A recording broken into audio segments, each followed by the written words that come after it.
بسم اللہ الرحمن الرحیم۔ السلام علیکم فرینڈس، میں ہوں نجیب علی اور آپ دیکھ رہے ہیں نجیب ایکسپرٹ۔ چلیں ہم اپنا ویڈیو شروع کرتے ہیں۔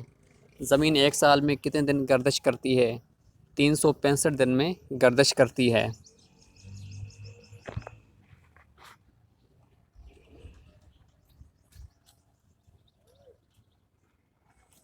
سورج گرہن کس وجہ سے ہوتا ہے؟ زمین اور سورج کے درمیان چاند آ جائے تو سورج گرہن ہوتا ہے۔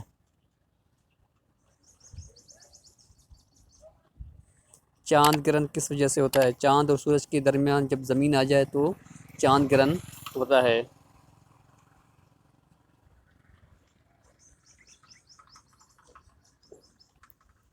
وٹامن اے زیادہ کس چیزوں میں پایا جاتا ہے؟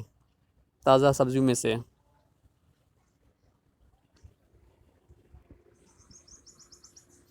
گاجر میں کون سا وٹامن پایا جاتا ہے؟ وٹامن اے پایا جاتا ہے۔ فرینڈس، میں ہوں نجیب علی اور آپ دیکھ رہے تھے نجیب ایکسپرٹ۔ میں امید کرتا ہوں کہ آپ کو یہ ویڈیو پسند آئی ہوگی، لیکن میں سب بہن بھائیوں کی ریکویسٹ کرتا ہوں کہ اگر آپ نے ابھی تک میرے چینل نجیب ایکسپرٹ کو سبسکرائب نہیں کیا تو پلیز میرے چینل نجیب ایکسپرٹ کو سبسکرائب کریں اور ساتھ ہی بیل آئیکن پر کلک کریں۔